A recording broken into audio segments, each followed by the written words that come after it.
Here is a selection of some of the pens that I have in my collection. These are all Parker 51s, and I'll let the pen collectors of the world drool over these for a while, and because some of these are pretty darn nice, from the rarer colors like the green and the yellow to some of the nicer caps and things that pen collectors like anyway. The Parker 51 is a pen that I have discovered people love or they hate, or they don't understand it, and then one day there's this eureka moment where they absolutely love the pen that they were indifferent before. They didn't realize the beauty that these pens have, and it's not just the physical beauty, it's much more than that. So anyway, let me show you how I got into them by taking them all and putting them over here in a big old box, and explain to you what it is about them about other pens that made me smile first.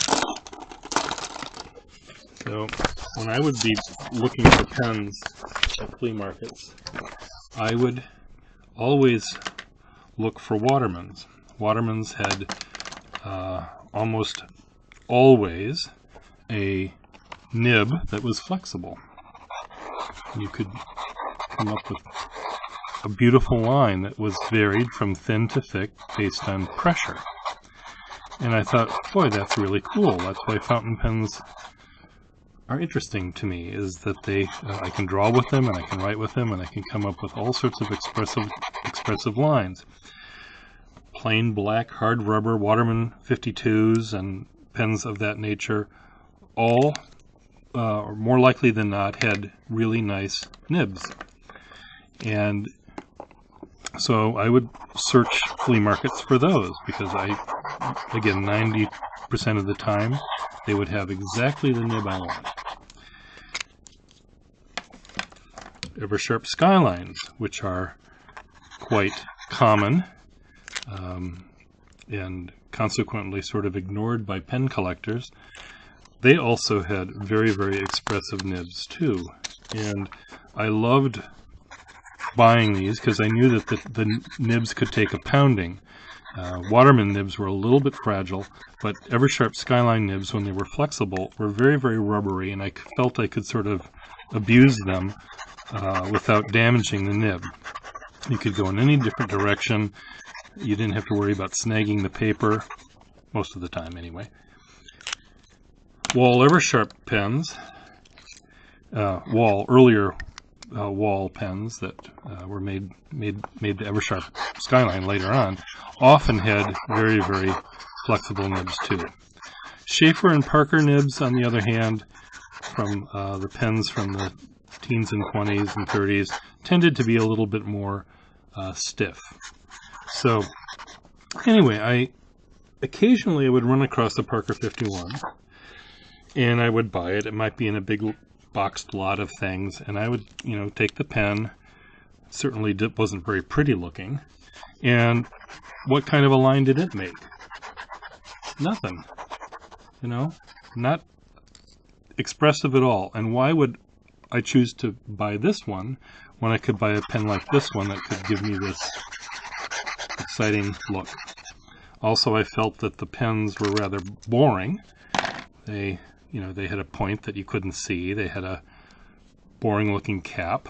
They weren't pretty like this one with blue marbling, or they weren't covered in sterling silver or gold like this is. Again, this one sort of paled by comparison. I didn't understand it. So anytime I would buy them, or almost any time I would buy them, I would quickly sell them. And I had a lot of pen customers at the time that loved the Parker 51, and that was great because I could get rid of them as fast as they wanted to buy them, because I had no reason to collect them myself or to even use them. But I listened to my customers, and I tried to understand what it was about it that they liked, and I still wasn't convinced. I did not understand it, but I knew these people loved them. There must be something in this pen that I'm not seeing. And it's hard for me to imagine a time when I didn't understand the beauty of this pen. This pen is absolutely amazing. And I'm showing you a very plain one. I'm not showing the ones that pen collectors get all excited about. The yellow one with all the nice feathering on the cap, clip, and the little tassie at the end. All of those things that pen collectors like. I'm just talking about this plain old gray one here. And one day I learned that this is the perfect pen. It's perfect in so many ways. George Parker made the dual fold, but God made this. Well, I don't know, some engineer that was working at Parker designed it. But it was inspired so much by some divine source. It's a pen that Euclid would like. There's a point, this little tiny thing, not this big chunk of gold, not like that, but a point. And the point looks like a point. And the point makes a line. And another line. The line does not vary. It's exactly how Euclid thought of a line. There's a point, and there's a line. And there's a perfection in the way this pen looks that helps, I think, one understand geometry. Of course, I'm exaggerating. I have no idea whether someone could understand geometry more by using a pen like this or not. But for me, I find a pen that is simple and plain and makes a point and a line perfect in many ways. More perfect, for example, than something like this. Even though this is a lot of fun, this is almost perfect. It's a pen that does not have decoration. It does not allow for decoration. Maybe this is a pen that Lenin would like. Very, very simple and exact, and you make a pen that makes a line and makes it perfectly. I have discovered the use of this. This has great utilitarian use. If I were in class taking notes and using this pen, take this one again, and the professor is droning on and on and on and on and on about something, more likely than not, I'm going to want to doodle, and in no time at all, I'm not paying any attention to what that person is saying, and I'm just blah, blah, blah, blah, blah, and drawing little pictures, and just playing with this pen and making all sorts of beautiful lines. If, on the other hand, I was in that same class using the Parker 51, I don't have that seduction. I can't make a pretty line, so I'm going to be paying attention to what the teacher has to say. I use this pen for editing and for writing. When I want to write something where I have to think, this is the pen that helps me do it. It helps me focus my attention on the words and the meaning and the order in which I'm trying to present something. And again, it's the line it makes from the point it has helps me focus. Now, there are other pleasures that this pen has that other ones don't. First of all, it's very well built. It's very sturdy. There's really nothing that can go wrong with them. And you can't help but admire that in something that you rely upon. One of the things that's quite fun about this pen is the sound it makes, or the feel that you experience when you take the cap off. When you slide the cap off, the inner part of the cap is metal, and it's sliding against this metal band here. And you can hear that and feel that sound that it makes. When you post the cap on the back of the pen, on the other hand, you don't have that. You have a different feel because it's not hitting metal, it's hitting plastic. And the sound it makes and the contact it makes with the plastic is quite sensual. I'll use that word. It's not really sexy, though some might find it sexy. It's very sensual. So the feel of it, putting the cap on the pen and taking it off versus putting it on the back. Now I must say that I'm oddly a purist. I find the earlier version of the pen with the earlier filler to be more correct than the later version.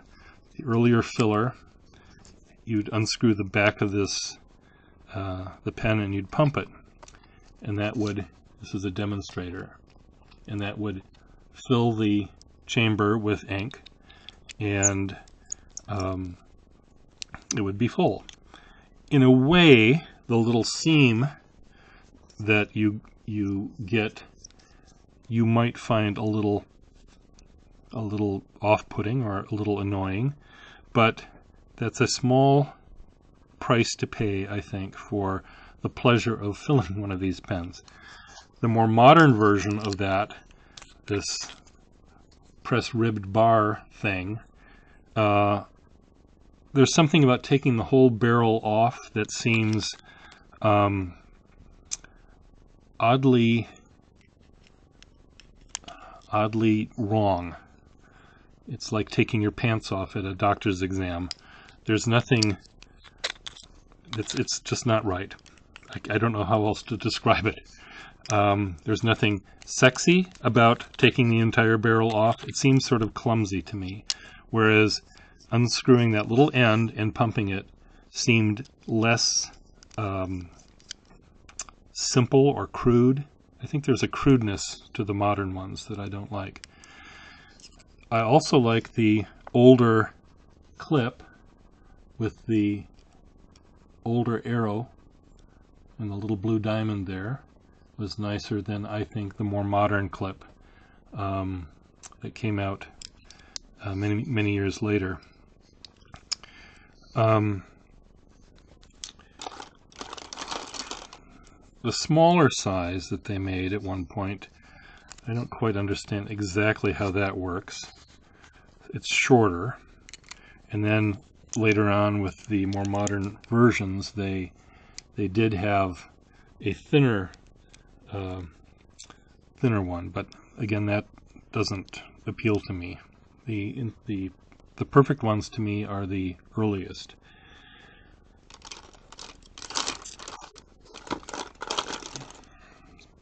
The ones that have this little added decoration to the back. That's really the only thing that wasn't necessary. You really didn't need to have that. Everything else was pretty necessary on this pen. And in a way, the versions that don't have that little end are purer in a way, but I'm allowing God or the Parker Pen Company to have a little bit of decoration in designing a pen that otherwise seems relatively plain.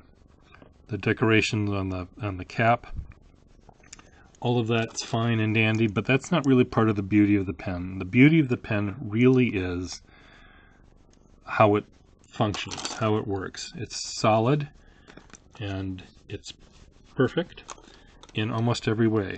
Occasionally, you can find a Parker 51 that disobeys Euclid. This one has a big fat stub nib, and it's very rare to find a Parker 51 with a nib like this, but I have one right here. This is my pen, and it's quite a joy to write with, even though it's not quite as correct in a way as the one that makes a line that is not very varied. Anyway, I'm trying to think if I wanted to say anything else about the Parker 51. I don't know if this is going to change any of your minds about the beauty of this pen, but it has changed. It did change my mind, and it was overnight that I realized the beauty of this pen. I tried to think about it a million different ways when my customers would say how much they loved them. I tried to write with them to understand why they were good. Nothing worked until one night I woke up in the middle of the night probably and said, "Eureka, I understand the beauty of this pen."